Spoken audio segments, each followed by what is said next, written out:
बहुत शुक्र हो। आइए हम अपना पूरा ध्यान खुदावंद के कलाम की तरफ लगाएं। अपने जहनों को, अपने दिलों को तमाम दुनियावी सोचों से खाली करते हुए पूरी अलर्टनेस के साथ हम खुदावंद के ताबे हों और कलाम की तरफ अपना ध्यान रखें। मैं बहुत ही इज्जत और एहतराम के साथ रिक्वेस्ट करूंगी पास्टर मैथ्यू से कि अपने माइक को अनम्यूट करें और खुदावंद का कलाम हम सबके साथ शेयर करें। Welcome pastor ji. Thank you sister Anila, खुदावंद आपको बरकत दे। तमाम बहन भाई जो इस आईडी से मौजूद हैं, खुदावंद की सलामती हो आपके साथ। मेरी तरफ से, मेरी वाइफ शाजिया की तरफ से, मेरे बच्चों की तरफ से, कनाडा से, खुदावंद की सलामती, खुदावंद की खुशियाँ, खुदावंद का अमन और लहू आप और आपकी फैमिली के साथ हमेशा मौजूद रहे।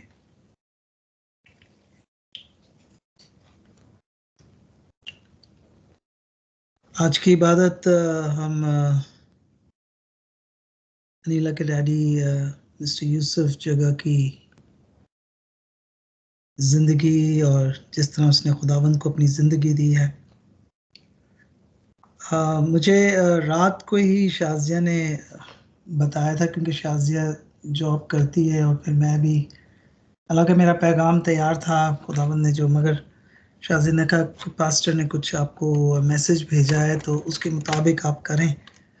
तो फिर मैं रात को बैठा था और खुदा की हजूरी में खुदावंद ने ये कलाम मुझे दिया है और बड़ी मेमोरी लेन में मैं वापस गया हूँ।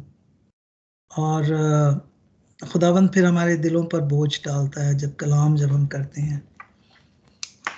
यकीनन आसान वक्त नहीं होता है जब कोई हमारा, जिससे हम इतना प्यार करते हैं, हमसे जुदा हो जाए। मैं खुद अपने भाई को याद कर रहा था, मेरे डैडी को याद कर रहा था, और शाजी अपनी बहन को याद कर रही थी, और ये वक्त बड़ा मुश्किल वक्त होता है।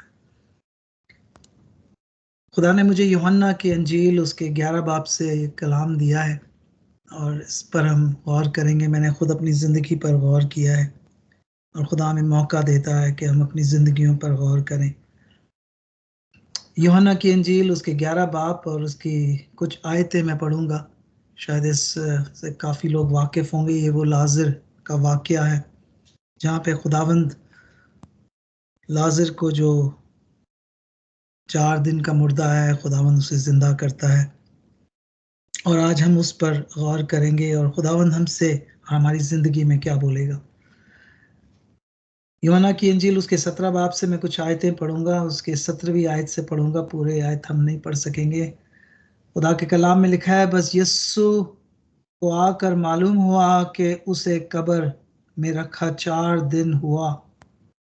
बैतनिया यरूशलेम के नज़दीक तकरीबन 2 मील के फासले पर था, और बहुत से यहूदी माता और मरियम को उनके भाई के बारे में तसल्ली देने आए थे। पर मासा यूसुफ के यस्सु के आने की खबर सुनकर उसे मिलने को गई, लेकिन मरियम घर में बैठी रही। मार्था ने यीशु से कहा, है खुदावंद, अगर तू यहाँ होता तो मेरा भाई ना मरता। और अभी मैं जानती हूं कि जो कुछ तू खुदा से मांगे वो तुझे देगा। यीशु ने उससे कहा, तेरा भाई जी उठेगा। मार्था ने उससे कहा, मैं जानती हूं कि क़यामत में आखिरी दिन जी उठेगा। यीशु ने उससे कहा, क़यामत और जिंदगी में जो मुझ पर ईमान लाता है वो मर भी जाए तो भी जिंदा रहेगा, और जो कोई जिंदा है और मुझ पर ईमान लाता है वो अबद तक कभी ना मरेगा। क्या तू उस पर ईमान रखती है? उसने उससे कहा, हाँ ऐ खुदावंद, मैं ईमान ला चुकी हूं कि खुदा का बेटा यस्सु जो दुनिया में आने वाला था तू ही है। अजीजों, ये वो कलाम का हिस्सा है जहां पे हम देखते हैं कि लाजर की वफात हो चुकी है, 4 दिन हो चुके हैं, कब्र में रखा हुआ है। यस्सु आ गया है। लास्ट संडे, गुज़िश्ता इतवार अजीज, हमारे चर्च में 4 बपतिस्मा हुए। उसमें से एक नौजवान इंडियन लड़का था जो मेरे हिंदी हमारे मिनिस्ट्री में आता है, और जब मैं बपतिस्मा कर रहा था तो मुझे, और मैं जब कलाम, और मैंने सिस्टर आलिया के वालिद के बारे में कलाम करना था, तो मुझे वो बपतिस्मा भी याद आ गया कि 4 लोगों ने जब बपतिस्मा लिया, तो वो बपतिस्मा में अजीजों, जब मैंने उनको बपतिस्मा पानी में, जब उन्होंने गोता लिया या पानी में बिल्कुल मर्स हुए, तो मैंने उनको बताया कांग्रेगेशन को, ये वो अलामत है, वो गुनाह खत्म होने की अलामत है कि खुदावंद यीशु ने हमारे हमेशा के गुनाह धो डाले। ये उस बात की अलामत है कि खुदा मौत पर फतह उसने हासिल की है। हम दुनियावी लोग नहीं, हम मसीह खुदावंद के लोग हैं। और इस मौत के बाद भी जब हम पानी से उस बपतिस्मा से निकलते हैं, उसी वक्त हमारी नई जिंदगी शुरू हो जाती है। बपतिस्मा का वक्त है अजीजों, जहां पे हम शैतान पर गालिब आते हैं अजीजों, यीशु के उस लहू के वसीले से, और हम में कोई गुनाह नहीं होता है। हम खुदावंद के बेटे और बेटियां हो जाते हैं। और जब हम इस बात का ऐलान करते हैं कि यीशु ने हमारे गुनाहों के कफारे अदा किए और लहू से उन्हें हमें पाक साफ किया है, तो अजीजों फिर हमारी माजी हम भूल जाते हैं और नई जिंदगी का आगाज खुदावंद में हो जाता है। जब मैं इस कलाम को तैयार कर रहा था तो मुझे वो पास्टर की एक जिंदगी की वाकया याद आ गया, जहां पे पास्टर पैगाम देता है और लोगों को खुदावंद के बारे में बताता है कि आए, अपना बोझ खुदावंद को दे दें, बपतिस्मा ले लें, अपने दिलों में ईमान ले आए, अपनी जबान से इकरार करें कि यीशु ही खुदावंद है, और इस मौत के बाद भी आपको नई जिंदगी मिलेगी। तो उसी हुजूम में से एक नौजवान शख्स जो खुदावंद में नहीं था, वो कहने लगा, पास्टर मेरी जिंदगी में तो कोई बोझ नहीं है, मैं तो कोई बोझ महसूस नहीं करता। पास्टर ने मुस्कुराकर उस नौजवान को कहा, ऐ नौजवान, तूने सही कहा है, तेरी जिंदगी में कोई बोझ नहीं। क्योंकि जिस शख्स की जमीर मर जाता है अजीजों, वो मुर्दा होता है।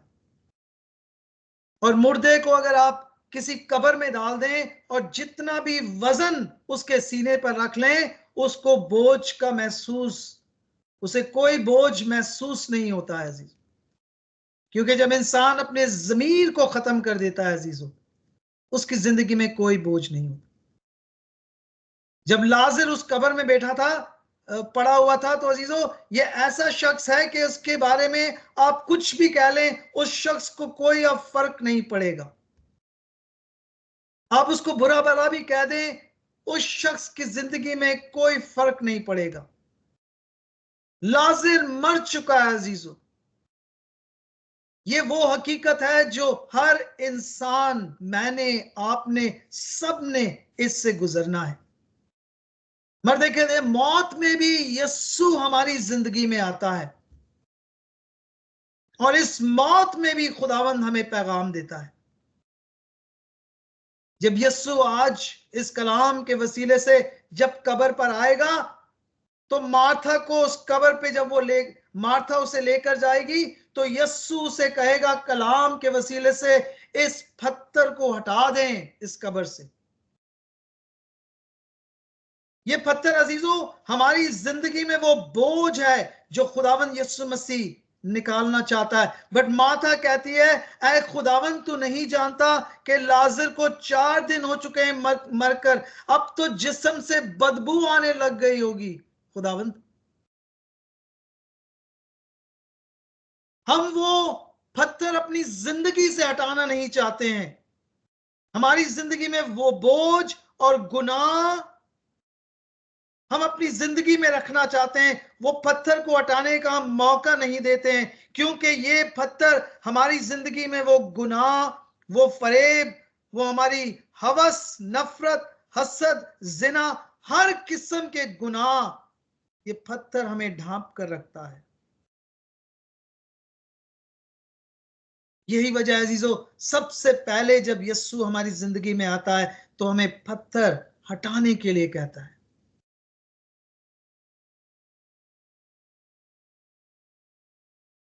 जिस तरह मरियम कहती है कि हम कैसे पत्थर हटा सकें, हम भी इसी तरह अपनी जिंदगी में सवाल करते हैं। हम खुदावन को कबूल तो करना चाहते हैं, मगर अपनी जिंदगी में से वो पत्थर हटाना नहीं चाहते। हमारे यस्सु में इतनी कुव्वत और इतनी ताकत थी कि वो अगर कह देता उस पत्थर को तो उस जगह से हट जाता।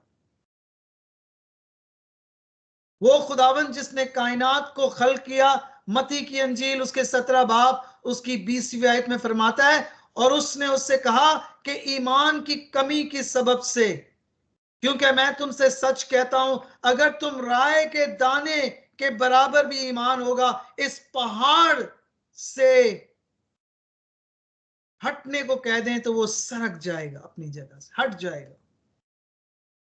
हमारा खुदावंद इतनी कुदरत रखता है, मगर आजादी के साथ लोगों को कहता है कि ये फैसला करें। अजीजों, मैंने अपनी जिंदगी में, अपनी मिनिस्ट्री में, जब मैं कराची में था और दूसरी जगह खुदावंद ने मुझे इस्तेमाल किया, मैंने बहुत से जनाजे किए। इन्हें बच्चों के भी जनाजे किए, नौजवान, बुजुर्ग। मगर एक, जब मैं बहुत ही नौजवान फादर था, तो एक मुझे नौजवान लड़के के जनाजे का मुझे याद है। वो लड़के को कोई पॉलिटिकल तंजीम ने, उस लड़के को जब घर पे बैठा था तो उन्होंने उसके सीने में गोली मारी और वो उसके कत्ल कर दिया। उसकी माँ उसे बचाने आई, उसको भी उन्होंने कत्ल कर दिया। ये कुरंगी का वाकया है। और जब मैं उसका जनाजे के लिए गया था तो हजारों की तादाद में लोग आए थे, हजारों की तादाद में, मसीह गैर मसीह, बहुत। हमने बहुत बड़े एक क्रिकेट कंपाउंड में हमने उसके जनाजा किया था। और मैं हमेशा कहता हूँ लोगों को, जब ये जनाजे में आते हैं तो थोड़ी देर के लिए इंसान अफसोस कर लेता है। थोड़ी देर के लिए हम भूल जाते हैं कि अपने उस थोड़े माजी को भूल जाते हैं और फिर खुदावंद में आ जाते हैं, और फिर उस जनाजे के बाद ही हम अपनी जिंदगियों में वापस चले जाते हैं।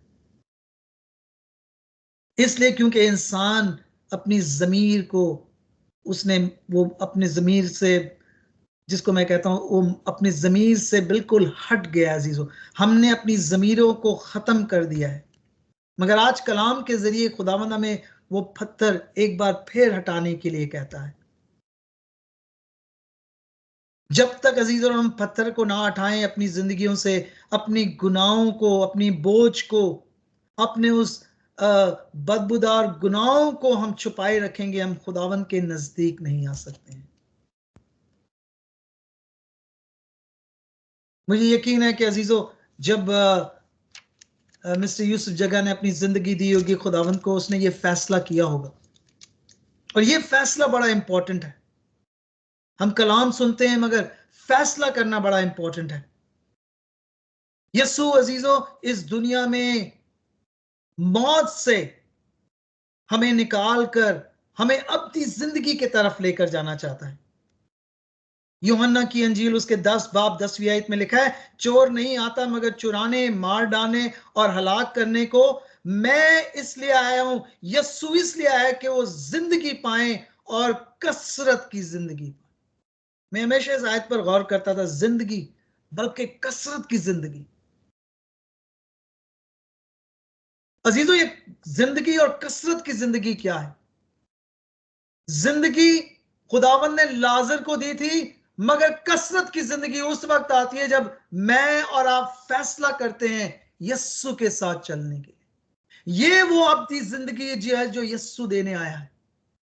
यस्सु हमारी जिंदगी में शिफा भी देगा, हमारी जिंदगी में खुशियां भी देगा, मगर सबसे बड़ी जो मिरेकल हमारी जिंदगी में होता है अजीजों, वो कसरत की जिंदगी है, वो हमेशा की जिंदगी है। मैंने वो इंडियन लड़के को मैंने यही कहा, मैंने कहा सबसे बड़ा मौजा आज मेरी जिंदगी में मैं देखता हूं जब मैं किसी को बपतिस्मा देता हूं। और जो इंसान अजीजों अपनी जिंदगी खुदावन को दे दे, जिस तरह मुझे यकीन है कि मिस्टर यूसुफ जगह ने अपनी जिंदगी खुदावन को दी है, तो ये तसल्ली का बायस है अजीजों। मसीहों को इससे बड़ा तसल्ली नहीं मिल सकता अजीजों, कि हम अपनी जिंदगियां खुदावन को दे दें। वो तमाम जो पत्थर हमारी जिंदगी में, जो रुकावटें हैं, गुनाह हैं, बोझ है, उसको हटाकर उस खुदावन के साथ जाकर मिलने।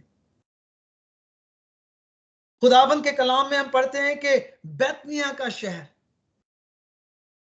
बहुत कम शहरों का जिक्र सुनते हैं जहां पे यस्सु जाता है। बहुत से कम ऐसे घर थे जिन्होंने यस्सु के लिए अपना दरवाजा खोला था।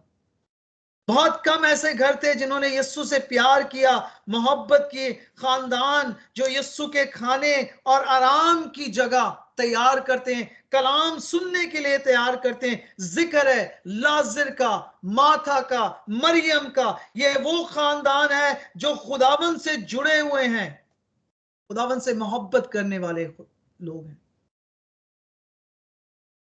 हम भी अपनी जिंदगी में कहते हैं कि हम खुदावन से प्यार करते हैं, खुदावन हमारी हिफाजत करता है, देखभाल करता है। मगर अजीजों, हमारी जिंदगियां में भी मुश्किलात, मुसीबत, चैलेंजेस, बीमारी और मौत भी आएगी अजीजों।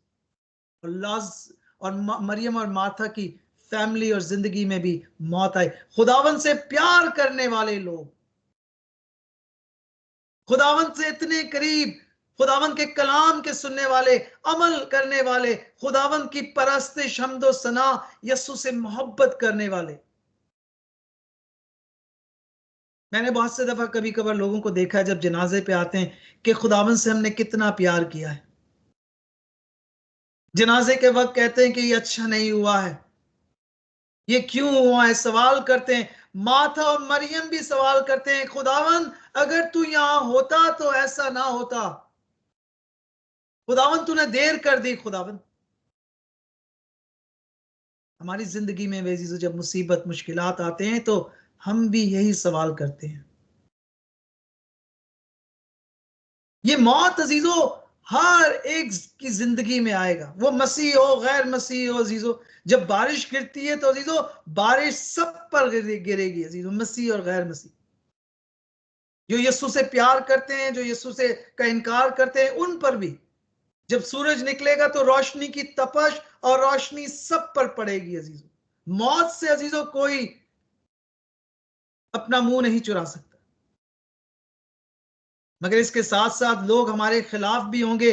जितना भी हम खुदावन से प्यार कर लें, यस्सु को अजीजों अपनी जिंदगी में रख कर अजीजों, बोझ, दुख, तकलीफ, लोग हमें बुरा भला भी कहेंगे अजीजों। शायद हमारी जिंदगी में नौकरी का प्रॉब्लम, घर का प्रॉब्लम, फिर वही बीमारी और मौत भी आएगी। जबूर की किताब उसके 34 बाब और उसकी 19वीं आयत में लिखा है, सादिक की मुसीबतें बहुत हैं। जो खुदावन से प्यार करते हैं, खुदावन के साथ जो चलते हैं, खुदा के कलाम में लिखा है सादिक की मुसीबतें बहुत हैं। जब हम मसीहत को कबूल करते हैं तो अजीजों हमारी जिंदगी में ये मुसीबत, प्रॉब्लम्स, उतार चढ़ाव इसी तरह आएंगे जिस तरह दूसरी की जिंदगियों में। शायद हमारी जिंदगियों में ज्यादा, लिखा है सादिक की मुसीबतें बहुत ज्यादा है। जब हम खुदावंद को कबूल करते हैं तो अजीजों हमारी जिंदगी एक्साइटमेंट से भर जाती है। एक्साइटमेंट सिर्फ ये नहीं कि हम मुसीबतें उठाएंगी, बल्कि मैं हमेशा कहता हूं कलाम को पूरा पढ़ें। सादिक की मुसीबतें बहुत हैं, लेकिन खुदावंद उसको उनसे रहाई बख्शता है। ये हमारा खुदावंद ही है कि इस मौत में, इस बीमारी में, इस दुख में, इस मुसीबत में, इस मुश्किलात में सादिक और अपने बेटे और बेटियों को नहीं छोड़ता। वो हमें रहाई देगा, हमें तसल्ली देगा। खुदावन यकीनन हमारी रहाई देखता है अजीजों। मुझे यकीन है कि अजीजों जब हमारे रिश्तेदार, हम जिससे हम प्यार करते हैं, जिस तरह सिस्टर नीला के डैडी की खुदावन में सो गए हैं, तो आसान नहीं है अजीजों। ये रिश्ता जो खुदावन ने हमारे साथ बनाया है, इट्स नॉट इजी। दुख होता है, तकलीफ होता है।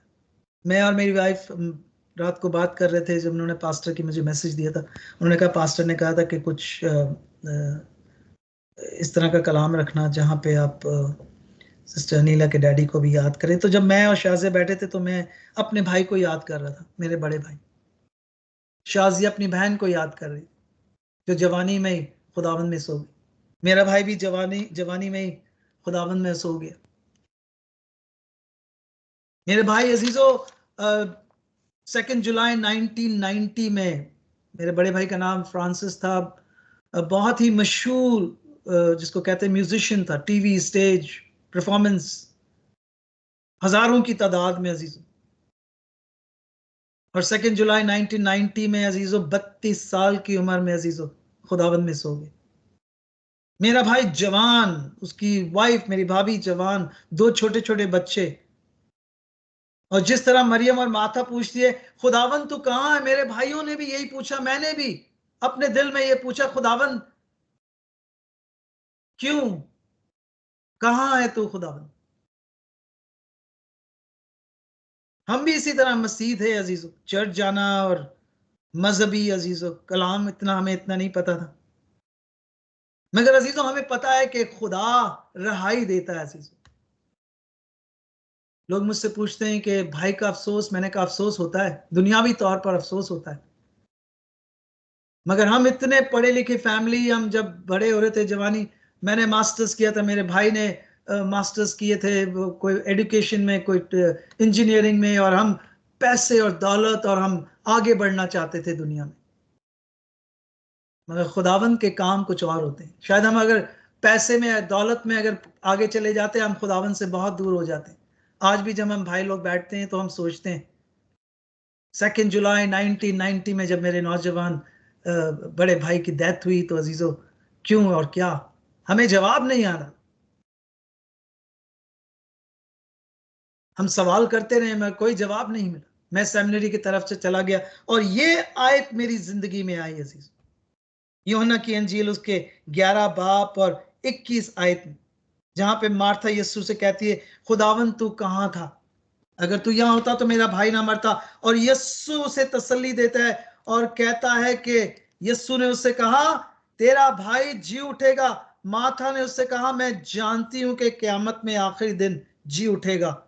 यीशु ने उससे कहा क़यामत और जिंदगी तो मैं हूं, जो मुझ पर ईमान लाता है वो मर भी जाए तो भी जिंदा रहेगा, जो कोई जिंदा है और मुझ पर ईमान लाता है वो अबद तक कभी ना मरे।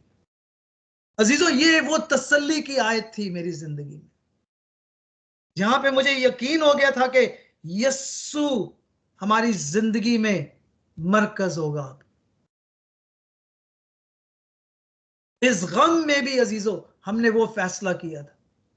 ये आसान फैसला नहीं होता,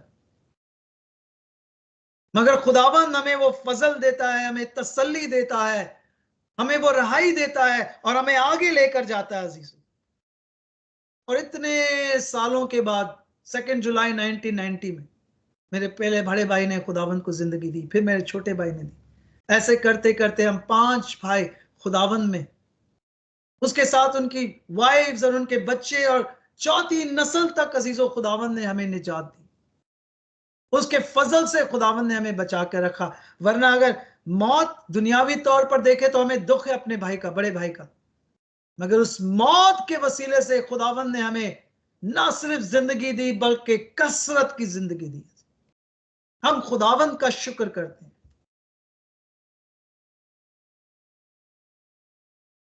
दुनियावी तौर पर अजीजों यस बहुत दुख होता है, सिस्टर नीला को भी होगा अपनी डैडी का, और दुख होना चाहिए। इस वालदैन जो हमारी देखभाल करते हैं, हमें परवरिश, जिस मोहब्बत प्यार से, मेरे डैडी की डेथ हुई थी, मेरे आंखों की आंसू नहीं बंद हो रहे थे। मेरे बड़े भाई की जब डेथ हुई, मुश्किल वक्त होता है, मौत एक मुश्किल वक्त है अजीजों, हर शख्स ने इससे गुजरना है, ख्वाह वो मसीह हो गैर मसीह हो, मगर इससे गुजरने के लिए हमने कलाम के वसीले से अपने आप को तैयार करना। मरियम और माता यस्सु को जानते थे, कलाम को जानते थे, मौजे से भी वाकिफ थे। अगर आप कलाम को पढ़े तो ये मौजा लाजिर का ये पहला नहीं था। इससे पहले यस्सु ने लूका की अंजील 7 बाब और 8वीं आयत में, 7 बाब में 9 का जिक्र है जहां पे बेवा अपने उस इकलौते बेटे को लेकर जाती है, और खुदावन के कलाम में लिखा है कि हम पढ़ते हैं कि यीशु का दिल टूट गया, तरस से भर गया, और उसने उस बेवा के बेटे को जिंदा कर दिया। लूका की इंजिल उसके 8वें बाब में जारियस की बेटी का जिंदा करने का हम जिक्र सुनते हैं, और यहां पर लिखा है कि मार्था से पूछता है कि यीशु पूछता है क्या तेरे ईमान है? अगर हमारे ईमान नहीं है इस जिंदगी के बाद भी, तो फिर हम सबसे बदनसीब लोग हैं। हमारा ईमान अजीजों खुदावन पर है कि वो जी उठा है, और इस मौत के बाद भी हम जिंदा रहेंगे। और जिस तरह अनीला के डैडी खुदावन में सोए हैं, जिस तरह शाजिया की बहन, मेरा भाई, मेरे डैडी, और जितने यहां पे करीब जिनके लोग खुदावन में सो गए, सब खुदावन के वसीले से जिंदा होंगे। ये हमारा ईमान होना चाहिए। इब्रानियों के खत उसकी 11 बाब उसकी पहली आयत में लिखा है, अब ईमान उम्मीद की चीजों का, उम्मीद और अनदेखी चीजों का सबूत है।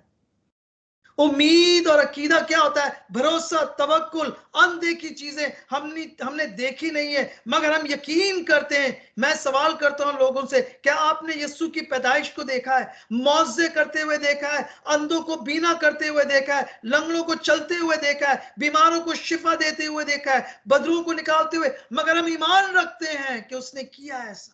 ये ईमान होता है। क्या मैंने और आपने यीशु को पानी पर चलते हुए देखा है? तूफान और लहरों को हुक्म देकर थाम और कुवत से उन्हें कंट्रोल करने और मुर्दों को जिंदा करने, क्या हमने देखा है? यकीनन नहीं, मगर हम यकीन रखते हैं अजीजों। ये ईमान होता है अजीजों।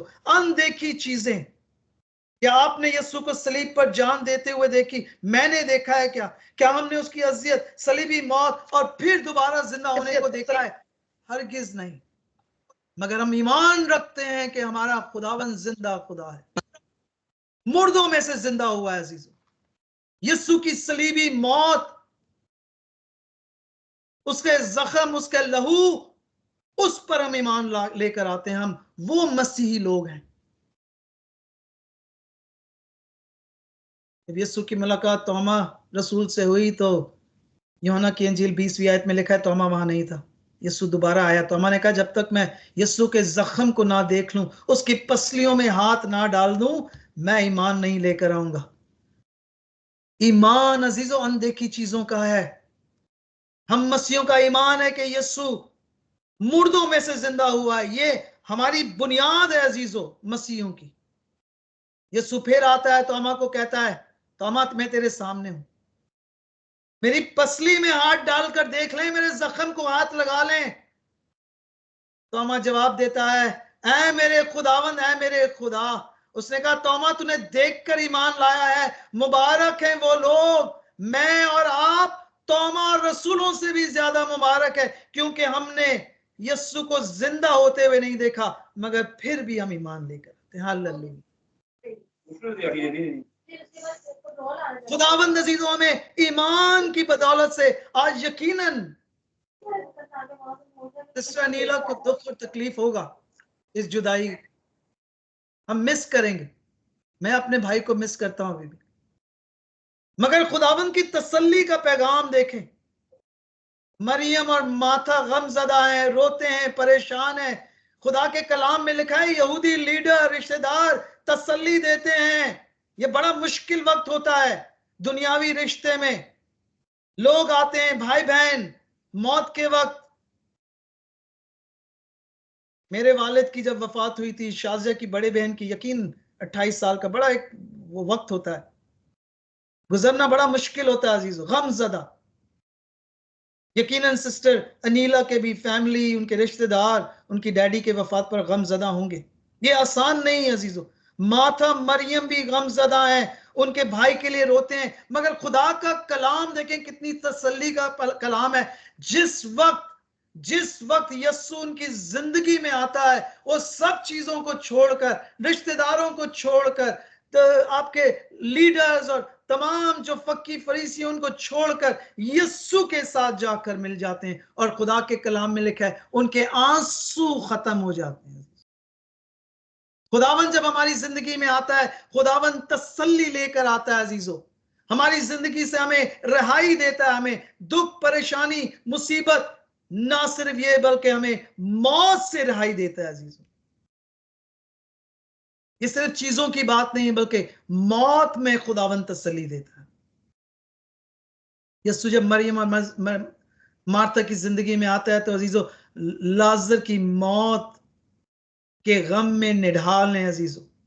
कोई जितनी भी दुनिया तसल्ली दे दे अजीजों, मेरी जिंदगी में मैं बहुत साल, जब तक ये मेरी आयत जिंदगी में ना आई और मैंने ना पढ़ा खुद अपने ईमान के वसीले से, खुदावंद उनके आंसू को खुशियों में तब्दील करे। लाजर को जिंदा होना है, फिर वापस मर जाना है, मगर यस्सु जब जिंदा हुआ है वो खुदा के दाहिने हाथ बैठा है। इंसान जितनी भी तसल्ली हमें दे दें अजीजों, दुनियावी तसल्ली, मजहबी तौर पर तसल्ली, मगर जो खुदा के कलाम की तसल्ली होती है, यही वजह अजीजों जब यस्सु कहता है पत्थर हटा दे, तो दावत देता है हमें, उसके साथ मिलने का दावत देता है कि मेरे साथ आकर मिल जाएं, मैं आपके गम को, आंसुओं को तसल्ली में तब्दील कर दूंगा। क्योंकि यस्सु ही वाहिद शख्स है इस दुनिया में, पूरे इस कायनात में, जो मौत पर गालिब आया अजीजों। हम जो खुदावंद के साथ हमने ईमान उस पर रखा है अजीजों, हम कबूल करते हैं कि रूह कुद्स में जो भी बपतिस्मा याफ्ता है, इस जिंदगी के बाद भी एक नई जिंदगी है। जिस तरह सिस्टर अनीना ने कहा, उसने हमारे लिए घर तैयार किया, अगर ऐसा ना होता तो वो ना कहता। हम मसीही लोग खुश नसीब लोग हैं कि हमारा खुदावंद मौत पर गालिब आया है। इस मौत के बाद भी अजीजों हमेशा की जिंदगी है। यीशु के मार्था और मरियम की जिंदगी में बड़े बड़े लीडर्स आए होंगे, उनको तसल्ली दी होगी, कोई तसल्ली का बायस नहीं बना। जब यस्सु उनकी जिंदगी में आता है, यस्सु ही उम्मीद लेकर आता है। यही वजह अजीजों पलूस रसूल पहला करंथियों उसके 15 बाब और उसकी 55 और 55 57 आयत में कहता है, ऐ मौत तेरी फतह कहां रही, ऐ मौत तेरा डंग कहां रहा। मौत के डंग गुनाह है और गुनाह का जोर शरीयत है, मगर खुदावंद का शुक्र है जो हमारे खुदावंद यीशु मसीह के वसीले से हमको फतह बख्शता है।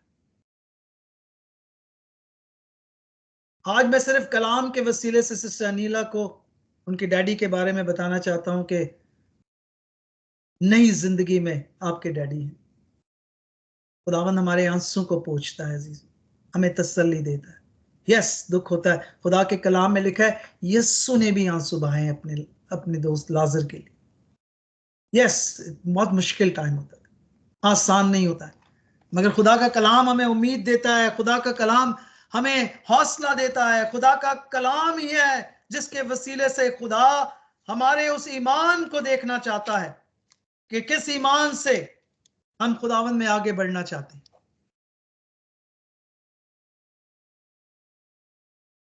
मैं वास की किताब इसी आयत से खत्म करना चाहता हूं, इस तसल्ली के साथ कि सिस्टर खुदावंद, सिस्टर नीला, खुदावंद आपकी फैमिली को, आपके दिल में खुदावंद वो तसल्ली बख्शे,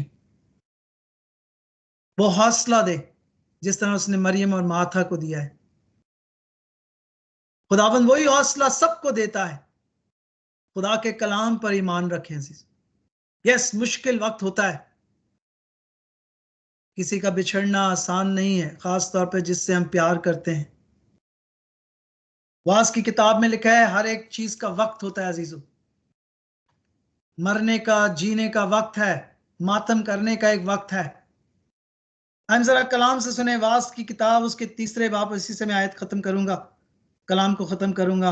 हर चीज का एक मौका और हर एक काम का जो आसमान के नीचे होता है, एक वक्त है पैदा होने का, एक वक्त है मर जाने का, एक वक्त है दरक लगाने का, एक वक्त है उसे लगाए हुए को उखाड़ने का, एक वक्त है मार डालने का, एक वक्त है शिफा देने का, एक वक्त है ढाई का, एक वक्त है तामीर करने का, एक वक्त है रोने का और एक वक्त है हंसने का।